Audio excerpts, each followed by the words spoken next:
Hoy estaremos platicando de varios temas, ojalá y sean de tu interés. Estaremos hablando sobre la certificación profesional obligatoria a partir del próximo año 2023 aquí en el estado. La charla será con José Martín Orozco Almades, titular de la Dirección de Profesiones del estado de Jalisco. Y también platicaremos con Ismael Jauregui Castañeda, director de Obras Públicas e Infraestructura del municipio de Zapopan, sobre el tema Zapopan refuerza medidas preventivas ante este temporal. Esto es Cara a Cara, iniciamos. Noticia, análisis y debate. Eso es Cara a Cara. Información de primera mano en voz de sus protagonistas. Escucha a Cara a Cara.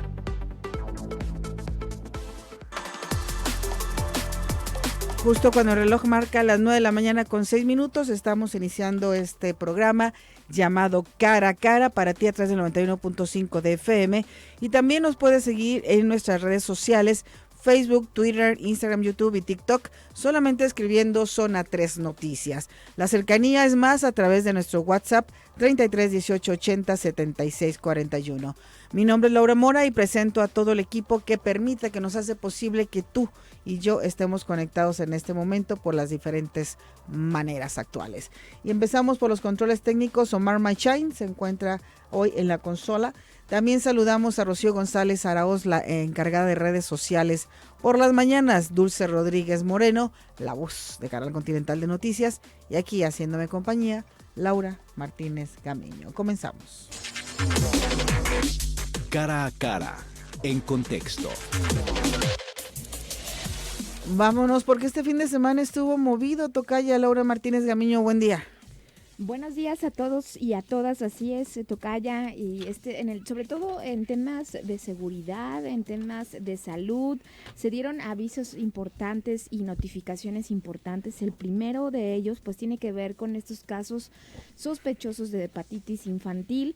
Recordemos que pues solamente teníamos identificado 2 casos de hepatitis infantil. Uno de ellos era desde Nayarit, que lo trajeron aquí a Guadalajara, y otro de una niña de 1 año 4 meses de Ciudad Guzmán. Pero bueno, pues la Secretaría de Salud Jalisco el viernes por la noche notificó de más casos, y además también la primera muerte de un niño clasificado como un caso probable de hepatitis aguda grave de origen desconocido. Se trata de un menor de 7 años de edad residente de Zapopan, quien se encontraba internado en un hospital del Instituto Mexicano del Seguro Social tras ser determinado por el Instituto de Diagnóstico y Referencia Epidemiológicos como caso sospechoso.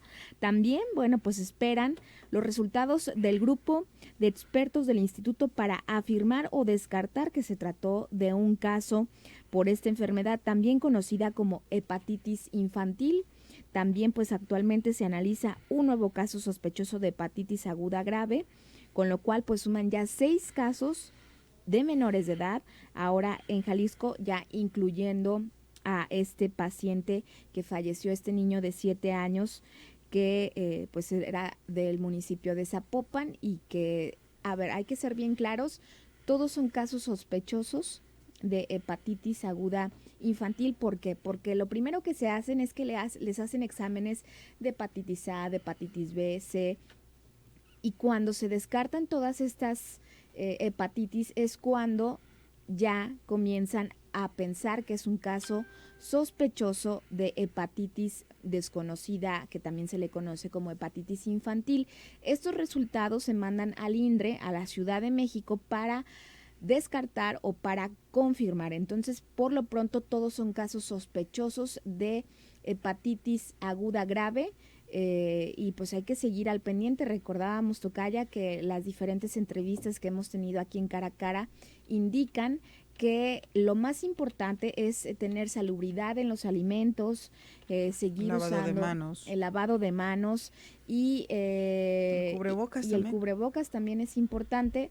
Entonces, por lo pronto, tener mucha atención, sobre todo en los niños menores de edad, alrededor de menos de 10 años de edad, y hacer hincapié en estar al pendiente cómo transcurre si ven los papás en las escuelas los síntomas. Sí, sobre todo esto, ¿no? Los síntomas que acaba de señalar, ya lo hemos comentado también, que son fiebre, náuseas, vómito, diarrea, dolor abdominal, pérdida de apetito y malestar general, que son síntomas de hepatitis. Puede ser cualquier hepatitis, pero sí hay que estar al pendiente para ya que después de estos estudios que se realizan puedan determinar si o no son corresponden a la hepatitis infantil. Así que es muy importante continuar con todas las medidas precautorias para evitar el contagio, y si ya tu hijo, tu hija presenta cualquiera de estos síntomas, bueno, hay que acudir al médico de inmediato para que se descarte el que sea una hepatitis aguda infantil. Así es, y también dieron un pues aviso importante, recordemos, de este caso de este doctor, de este ciudadano de Estados Unidos de Texas, que viajó a Puerto Vallarta, comenzó con síntomas de la viruela famosa del mono, pues pues salió del país, y se da un aviso a la Secretaría de Salud, y también, pues se confirmó 2 casos sospechosos de viruela del mono aquí en Jalisco. Uno se trata de un hombre de 40 años, originario de Toronto, Canadá, y también residente de Puerto Vallarta, quien estuvo en un club de playa del 27 de mayo al 4 de junio. Inició su sintomatología el 7 de junio con estas ámpulas que comenzaron en la cabeza, después posterior en el tórax y extremidades inferiores, y el segundo caso se trata de una mujer de 23 años, residente de Zapopan, quien tuvo interacción con personas extranjeras. Se inició con síntomas el 31 de mayo, también con estas ámpulas y con estas, ámpulas del viruela. Sí, y ampollas. Después, posteriormente, en el tórax, en el abdomen, en extremidades, y también presentó fiebre y dolor muscular y articular. Ambas personas espera su resultado en el diagnóstico de referencia epidemiológicas, que es el INDRE, que se tienen que mandar a la Ciudad de México, y estarán en aislamiento durante 21 días después de que se confirmó este caso de viruela del mono en Puerto Vallarta de este hombre estadounidense, quien salió de Jalisco sin avisar a las autoridades. Se realizó una revisión en el hotel donde pues hospedaba esta persona, donde se detectaron 23 personas sin ningún problema. Del 8 al 10 de junio, 18 personas acudieron a las instalaciones del Laboratorio Regional de Salud Pública de Puerto Vallarta, 3 unidades del estado y 13 se comunicaron vía telefónica. Actualmente, personal de epidemiología está dando, seguimiento al estado de salud de 37 personas. Entre ellas acudieron atenciones y algunos contactos, es decir, la Secretaría de Salud Jalisco detecta este caso, le avisan, le notifican que un ciudadano de Estados Unidos sale con esta sintomatología, y da aviso la Secretaría de Salud a las personas que estuvieron en este, pues creo que era un bar de Puerto Vallarta. Parece una fiesta, ¿no? Pues creo que sí. Y para que obviamente las personas que estuvieron ahí en esas fechas pues notificaran y se fueran a hacer algún tipo de estudio, obviamente si tuvieron síntomas, y al parecer pues no hay ninguna persona al momento. Todas están siendo estudiadas por el INDRE, que es el mismo que de COVID-19, de ahora también con la hepatitis aguda grave infantil, y ahora también la viruela del mono. Qué caray, pues hay que seguirnos cuidando, porque no es que seamos alarmistas, porque lo dicen, es que son bien alarmistas, no, simplemente cumplimos con nuestra labor, que es informar, y ya la decisión la tomas tú de los cuidados que se deben tener para evitar el contagio de esto. No es tan transmisible como el COVID, ya lo vienen diciendo también los especialistas, pero sí es importante tener todas estas precauciones, evitar el contacto con las personas, ya que se me fue la viruela. La viruela símica, eso sí es de contacto más directo. Sí. Aquí es el contacto más directo sobre las ámpulas. Es que tengas contacto con las ámpulas. Así es, entonces, pero no está de más seguirnos cuidando, seguir con las medidas que aprendimos. Quienes no teníamos la costumbre de lavarnos las manos, de estar al pendiente de con qué hacemos contacto. Simplemente es seguir con las mismas medidas, nada más. Así es, y pues esperemos que ya no salga. ¿Ya no salgan más sorpresitas de salud? Ya no. Bueno, pues depende mucho de nosotros, de los cuidados que tengamos con nuestra higiene, con quién nos contactamos, qué es lo que hacemos. Porque yo creo que muchas costumbres se fueron quitando. Tocaya, el otro día hablábamos sobre cuando uno llegó a fumar, que era muy fácil, dame una fumada de tu cigarro. Ajá, claro. Era muy común. y no pasaba nada, no pensábamos en nada. Ojalá y estas prácticas y otras ya las hayamos erradicado de nuestro Yo creo que la comportamiento. mayoría sí, o sea, o que dame de tu refresco, de Así tu es. agua y compartir el popote. Creo que todas esas prácticas ya no la pensamos un poco más antes de, pues, de pedir algo, ¿no? Así es. Pues muchas gracias, Tocaya. Buen día. Buen día, son las 9:15. Vamos a la pausa, regresamos. La entrevista. Son las 9 de la mañana con 20 minutos. Ya nos acompaña aquí en cabina José Martín Orozco Almadés, titular de la Dirección de Profesiones del Estado de Jalisco. El tema es sobre la certificación profesional obligatoria a partir del próximo año. Esta será obligatoria para los profesionales cuyas actividades se enfocan en una de las diversas ramas profesionales que garantizan la salud, los médicos, los abogados y también ingenieros y arquitectos, además de los contadores. Para explicarnos el por qué se va a requerir esta certificación profesional, bueno, pues saludamos a José Martín. ¿Cómo estás? Muchas gracias, Laura. Muy buenos días. Contento de estar con tu auditorio. Gracias. Ya nos habías acompañado en otra ocasión, pero bueno, estábamos hablando entre otros temas, pero ahora sí nos centraremos en este que es muy importante. Primero, saber qué es una certificación, José Martín. Pues mira, Laura, muy buenos días a quien nos escucha. Gracias por la oportunidad de dialogar sobre este tema. Pues la certificación profesional implementada en Jalisco es simplemente de manera muy concreta que tus pares reconozcan tu capacidad, tus estudios, tu pericia para hacer lo que haces en materia profesional. El Estado está preocupado, Laura, porque el ciudadano tenga una referencia, una lista de los profesionistas, sean médicos, sean abogados, contadores, arquitectos, ingenieros, en la cual el ciudadano pueda confiar y decir, este profesionista está absolutamente capacitado, está aceptado incluso por sus pares y además está actualizado en lo último en su materia. Y con esa garantía, bueno, el ciudadano puede confiar que va a tener los mejores servicios que va a contratar con ese profesionista. Esa es la finalidad, darle un mejor servicio al ciudadano. ¿Cuál es la diferencia entre certificación y actualización?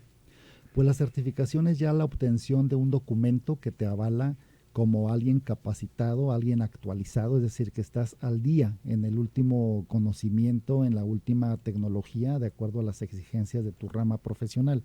La actualización es el contenido mismo, o los cursos, los seminarios, los simposios, los talleres, que para actualizarte tienes que cursar y acreditarlos. ¿Y por qué solamente va enfocado a un cierto sector? La ley nos marca que todas las profesiones deben tener su cédula profesional. Sin embargo, el mercado laboral, dada la responsabilidad jurídica que algunas profesiones llevan, pues deja naturalmente enmarcadas algunas, como por ejemplo los abogados, que tienen una gran responsabilidad jurídica sobre la libertad, los ingenieros y los arquitectos, su responsabilidad en cuanto al patrimonio edificado, los contadores responsables de lo fiscal, por lo tanto el patrimonio financiero, y desde luego los médicos y todas las ramas de la salud, como los homeópatas, los nutriólogos, los odontólogos, que se responsabilizan jurídicamente de la salud. Ese es el criterio. ¿Por qué nada más seleccionar a estas ramas? Es con las que se va a empezar la certificación, por esa razón de grandeza o de alta responsabilidad jurídica. ¿De qué trata el artículo 5 de la Constitución? El artículo 5 de la Constitución da la libertad y el derecho a ejercer con libertad al profesionista, en general, lo que puede acreditar con su título en cualquier parte de la República. Sin embargo, también ese mismo artículo mandata a las entidades federativas para que éstas lleven a cabo su propia legislación, su propia ley, y designen una dependencia que se encargue de la observancia del ejercicio profesional. Es decir, Laura, que haya una autoridad en cada estado dedicada a ver que el profesionista se conduzca de la mejor manera legal para ejercer su profesión y con ello evitar, en la medida de lo posible, pues aquellas situaciones que se presentan de usurpación de profesión o de algún actor dándose por médico sin serlo, o por alguna situación financiera, o algunos abogados que desde luego trabajan sin la cédula correspondiente. Es decir, observar que la conducta del profesionista sea acorde a lo que la ley nos marca.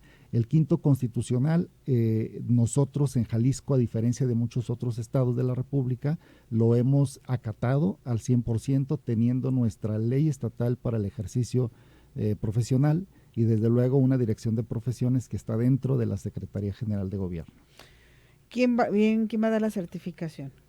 Los propios profesionistas, el Estado, a través de la Dirección de Profesiones y de algunas otras dependencias gubernamentales, está responsabilizado de crear las condiciones para que sean los propios profesionistas los que determinen cuál va a ser la metodología y cuál va a ser la manera en cómo el profesionista se puede certificar. Por ejemplo, la ley nos marca dos organismos: un Consejo Estatal de Actividades Profesionales, en el que confluyen todos los colegios de médicos, los colegios de abogados, los colegios de contadores, y ellos han decidido durante casi 2 años, han tomado la decisión de cómo se va a certificar cada uno de los profesionistas de acuerdo a sus ramas.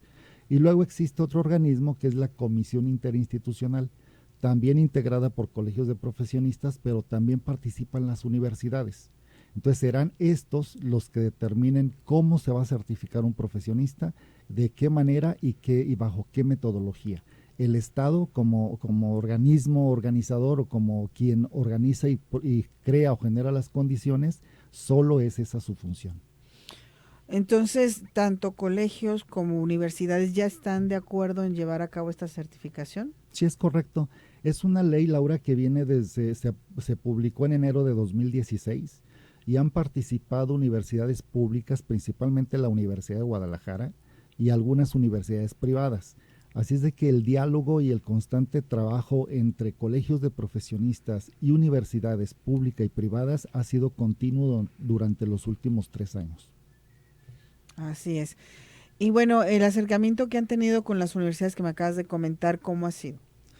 Pues muy bueno, porque a final de cuentas hay que recordar que las universidades en su materia natural de la investigación y la docencia, les es, digamos, ya prácticamente natural su participación en un proyecto de esta naturaleza, porque las universidades se han enfocado en aportar ideas, sistemas hacia la metodología. ¿Cómo va a ser la metodología para que el profesionista sea certificado? Y de esa manera, pues han participado no solo grandes integrantes de universidades en calidad de profesores y de investigadores, sino también grandes profesionistas que tienen trayectoria y que participan en universidades, ya sea la pública o las privadas. De esta forma se ha dado esa interacción y han participado incluso en congresos, en debates, en opiniones y han acudido desde luego también a la dirección de profesiones y en encuentros especiales con las universidades. ¿Cuánto tiempo durará la certificación y cada cuándo se tendría que estar realizando? La certificación profesional entrará a partir de enero de 2023 y el profesionista tendrá la necesidad de estarse certificando cada 5 años. Las preguntas que surgen alrededor es: ¿cómo me puedo certificar? Bueno, tú sales de la universidad, tienes ya un título, acudes a profesiones, tramitas una cédula y durante los siguientes 5 años tendrás que ir acreditando documentos que avalan que te estás actualizando en tu materia. Cuando lleguen esos 5 años vas a certificarte mostrando esos documentos y entonces tramitar tu siguiente cédula, que ya será cédula certificada. Los profesionistas que tienen una larga trayectoria, que incluso son profesores en las universidades o que tienen una trayectoria reconocida a nivel nacional, incluso a nivel internacional, tienen mecanismos diferentes para certificarse. Cada una de las ramas de los profesionistas determinó cómo certificar a sus profesionistas y desde luego se hacen distinciones entre los recién egresados y los que ya tienen una trayectoria. En unos días, a partir de julio 15, estaremos publicando o haciendo el conocimiento general cuáles son los lineamientos que hay que cubrir cada profesionista de acuerdo a su rama profesional. Ok, bueno, entonces esto se tiene que hacer a partir del 2023. ¿Van a empezar los que nos acabas de comentar al mismo tiempo o será siendo gradual? Va a ser un proceso, yo diría, más que paulatino, Laura, porque pues se arranca por ley en enero del 23, sin embargo, pese a que es obligatoria, pues evidentemente el Estado, en carne de sus servidores públicos, no puede andar de casa en casa sacando al profesionista para que se certifique. Es un acto absolutamente obligatorio, pero por un lado estaremos haciendo campaña informativa con el ánimo de que el profesionista conozca las bondades del proceso de la certificación profesional y se acerque por él mismo. Y segundo, bueno, pues que haya al menos de conocimiento general que la certificación profesional lo que busca es darle un servicio extra al ciudadano, la garantía del buen servicio, y al profesionista le garantiza tener un trabajo colegiado y por lo mismo una mejor remuneración a corto plazo. ¿Cuánto va a durar la certificación? Si yo ya tengo cualquier profesión, voy, me acerco con ustedes, ¿en qué consiste? Primero, por ejemplo, ayer eres un profesionista que ejerce, estás trabajando en tu área, entonces para actualizarte en tu materia, supongamos que eres un médico general y estás trabajando en alguna institución federal como el IMSS o el ISSSTE, o tienes tu consultorio privado, o trabajas en alguna dependencia municipal o estatal. Tu necesidad va a ser estarte actualizando en la materia, y para ello va a ser necesario que te integres a un colegio de profesionistas de médicos, en este caso de médicos generales, o lo que conocemos como cirujanos parteros. Entonces, tu participación en ese colegio será obtener la capacitación y la actualización que te marca tu propia profesión a través del colegio.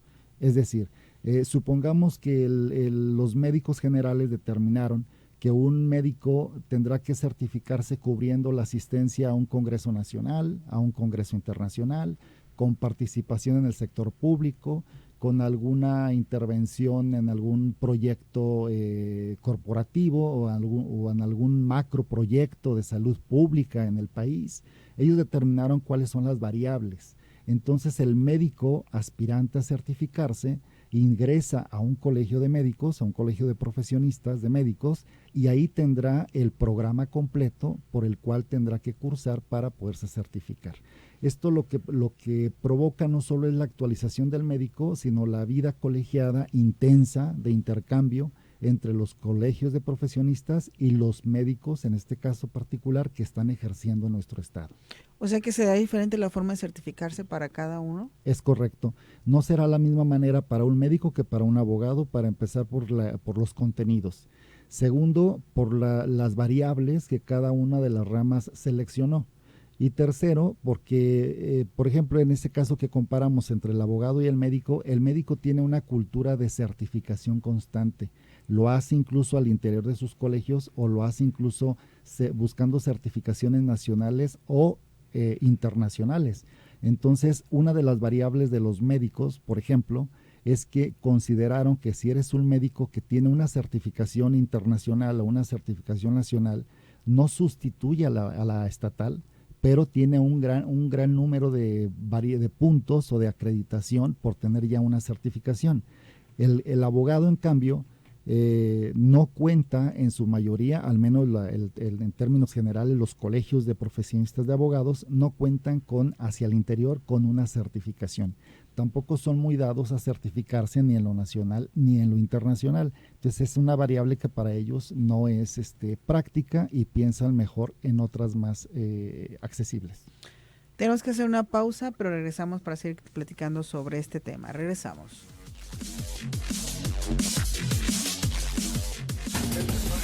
Trabajar para mantenerte informado es nuestra pasión. Zona 3. Si me lo permites, vamos a darle salida. Y se me hace una pregunta que dice acá Claudia. Buenos días. ¿Y los de TikTok que se hacen pasar por doctores, quién regula eso? Pues ahí bueno, sí. hay falta que se le entre, Claudia, a la regulación de las redes sociales en general. Sí, porque eso ya es otra cosa, ¿verdad? Sí.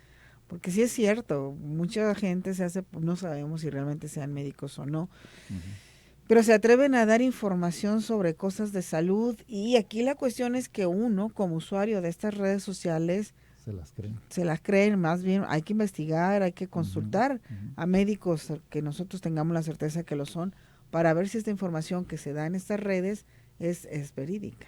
Así es, y sobre todo consultar en las instituciones, Laura, porque por ejemplo, ese comentario de Claudia, te dejas ir por las redes sociales y no conoces la trayectoria del médico posible o su cédula profesional. Yo creo que hay que aterrizarlo con la información que las instituciones ofrecen. Permíteme. Omar, nos comentan que a lo mejor que está oyendo un eco, no sé si puedan checar el audio. Por aquí nos está comentando uno de nuestros escuchas, gracias a Carlos León. Dice Paco por acá, ¿cuánto va a costar y a dónde CBS? No sé a qué se refiere, las siglas CBS. CBS, no sé, pero la cédula actualmente, hay varias modalidades de cédula. La puede obtener el pasante, el que ya tiene su acta de titulación, y luego el que tiene una profesión temporal de cada 5 años renovarla, y luego el que únicamente la saca una vez en su vida, como por ejemplo un licenciado en turismo, un licenciado en letras, un licenciado en administración. Basta que la saque una vez y tiene un costo de 650 pesos. Pero 650 pesos. 650 pesos. Pero si eres de las ramas mencionadas que se van a certificar, es decir, un abogado, un contador, un ingeniero, un arquitecto o un médico, en este momento la cédula te cuesta 350 a cada 5 años. Y cuando sea la certificada, andará cercana a los 500 pesos. Es decir, el argumento de aquellos que han dicho que se trata de un programa o un proyecto recaudatorio no se sostiene, porque todo lo que se está implementando es que únicamente pagues el derecho del arancel por el servicio, y esos son cerca de 500 pesos. Más barata que una cédula de alguien que no tiene que cambiarla cada 5 años, y un poco, será un 25% más del actual precio de la cédula temporal. Entonces 500 pesos aproximadamente. Sí, y así nos lo marca la propia ley, acomodándose o adaptándose al costo de la cédula actual. También pregunta Raimundo que si esto va incluido a los servidores públicos, es decir, a los que tienen este tipo de profesiones pero ejercen el servicio público. Pues lo que sucede es que la certificación es para los profesionistas que ejercen su profesión. Regularmente, desde luego que si eres servidor público, por ejemplo, yo decía hace un momento, eres un médico que labora en alguna instancia del estado, del municipio, o incluso del IMSS o del ISSSTE, pues efectivamente tendrás que certificarte. Eres un profesionista que trabaja para el Estado, eres por lo tanto un servidor público, ejerciendo tu profesión, tendrás que estar certificado. Aquí os voy a hacer alusión al artículo 5. ¿Nos podías nada más brevemente recordar? Ya platicábamos sobre este. Sí, el artículo 5 mandata a las entidades federativas que sean estas las que se encarguen de la observancia del ejercicio profesional. Es decir, cada estado de la República, atendiendo a lo que el 5 constitucional mandata, debe tener su propia ley de actividades profesionales, y designar a su dependencia para que lleve a cabo pues la observancia del ejercicio profesional. Jalisco es de los primeros que la acató, y en este momento en todo el país somos 10 entidades federativas las que sí tenemos nuestra propia cédula y tenemos nuestra propia dependencia. Dice Eugenio, se certifica porque no se actualiza y los profesionistas son los primeros en desconocer la Constitución. La regla es certificarse para cobrar más porque los otros no lo están. El capitalismo nos mancha a todos. Ese comentario es de mucha lógica, porque no hay que olvidar que prácticamente la certificación profesional que busca impulsar la competitividad para obtener una mejor calidad, pues es como consecuencia prácticamente de los tratados de libre comercio que ha firmado México. Entonces hay una exigencia en el producto y también en el servicio del que son parte los profesionistas. Dice Cristina, la certificación en las ramas de la medicina tienen muchísimos años siendo prácticamente obligatorio para el gremio. Los consejos de certificación en medicina dependen de la CONASEM, que es nacional. ¿Con eso es suficiente, no? ¿O se tendrá que hacer otro trámite estatal? Es correcto a la mitad, es decir, la certificación profesional que está impulsando el gobierno del estado de Jalisco es para niveles licenciatura, y lo que nos comenta la radio escucha es para especialidades médicas. Entonces, en una primera instancia iniciaremos nosotros con puras licenciaturas. Ya las especialidades serán en una segunda etapa, que seguramente será en unos 3-4 años. Dice por acá, yo tengo una alumna, estudiante de tercero, ¿de qué? dice, de Derecho, y trabaja en el IMSS y firma como abogado. ¿Qué opinan de esta situación? ¿Qué pasa si las mismas instituciones avalan esto? Pues si es de tercer semestre o grado, no tendría por qué firmar porque no podría tener cédula profesional. Podría tener cédula profesional como pasante, y para ser pasante pues debió haber ya terminado todo el contenido programático. Sería una cuestión a revisar y con mucho gusto Profesiones está a la orden. Pues no dicen qué semestre está, pero definitivamente no se tiene que firmar en un momento dado si no se tiene que estar titulado o con ser pasante. Puede ser que aún no tenga título, pero ya presentó su carta pasante y obtuvo su cédula de pasante o su cédula provisional.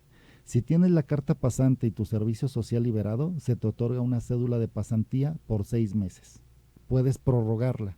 O bien, si ya tienes acta de titulación, se te da una cédula llamada provisional por 6 meses también, y la puedes prorrogar. Así es de que el no tener el título y firmar como abogado, tendríamos que ver si es pasante o provisional, pero definitivamente debe contar con cédula profesional. Hay muchas personas que ejercen siendo pasantes, nunca se titulan. Ay, ¿qué pasa? Puedes prorrogar tu cédula. El trámite es este: tú vas y obtienes una cédula profesional como pasante. Luego a los 6 meses se te venció y vas a pedir una prórroga. Lo que la Dirección de Profesiones te solicita es que muestres un documento de la universidad de la que eres egresado y que esa universidad asuma la responsabilidad de que no te has podido titular por razones administrativas de la institución, no por ti. Si es por negligencia del estudiante, ya no se refrenda la prórroga, ya no se otorga la prórroga. Y dice por acá Adriana, ¿cuánto tiempo se prorrogan? 6 meses. Tramitas la cédula de pasante, la cédula provisional y tiene una vigencia de 6 meses y tienes derecho a prorrogarla con el requisito de que la universidad te extienda un documento donde ella como institución asume la responsabilidad por la que aún no te titulas. Perfecto. Si me lo permites, otra pausa. Claro, Laura, regresamos con más de este tema, que están surgiendo muchas dudas de nuestros redescuchas.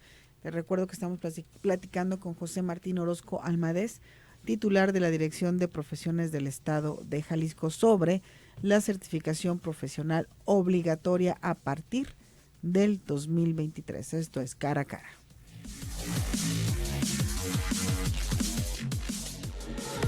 Escucha, siente, disfruta. Zona 3, información y música en equilibrio.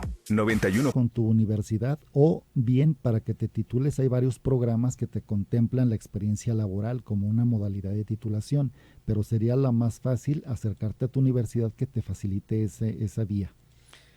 Dice Gabriel, ¿se multará a las empresas que contraten a profesionistas sin certificarse?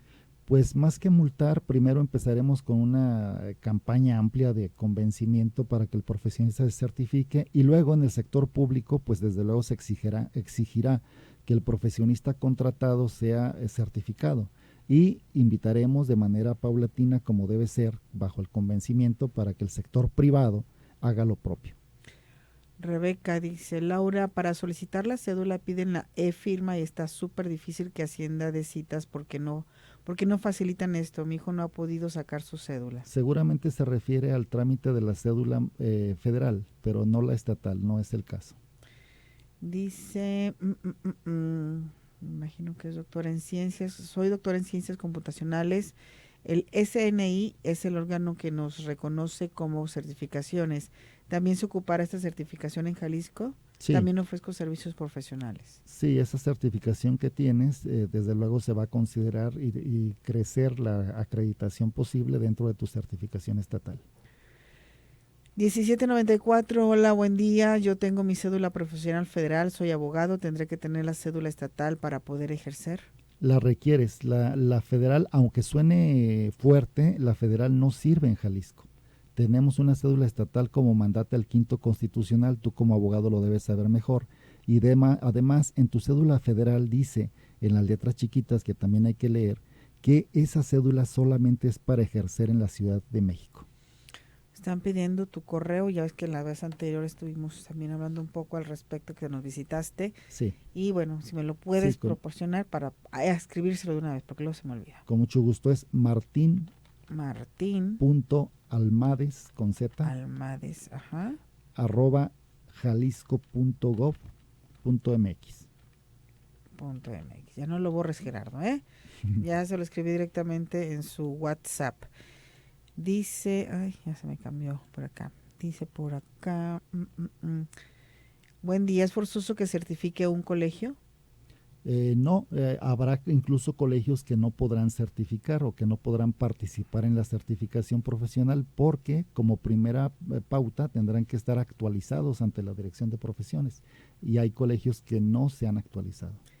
Y preguntan, ¿dónde queda la libertad? Así se forza a pagar una certificación a los colegios. La libertad la tienes absolutamente. Nadie como profesionista te va a quitar tu derecho a seguir ejerciendo si no te certificas. El problema que se avecinará es que el mercado laboral te exigirá que estés certificado o preferirá a un profesionista certificado que a uno que no lo está. Bueno, ya nos queda muy poco tiempo, nada más para puntualizar, ¿el Estado está facultado para esto? Absolutamente. El Estado de Jalisco libre y soberano está basado y facultado en la propia Constitución Política de los Estados Unidos Mexicanos, artículo 5º, para poder llevar a cabo este tipo de instrumentos, este tipo de leyes y de prácticas de política pública para la observancia del ejercicio profesional. Y Juan Carlos, no veo ninguna justificación válida para tener una cédula federal y una estatal. No, la federal en términos estrictos constitucionales no existe. Es decir, constitucionalmente no contamos en México con una cédula que te permita como profesionista ejercer en todo el territorio nacional. Para eso el 5º constitucional mandata que cada estado tenga la propia y Jalisco cumple con ello. 22 entidades federativas no lo han hecho y es donde se aplica la que expide el gobierno federal. Nada más un sí o no, dice Teresa, porque ya nos queda poco tiempo. Cuento con 4 cédulas, tengo que certificar todas, administración en criminología, psicología y derecho. Es correcto, por cada grado académico o por cada licenciatura en este caso.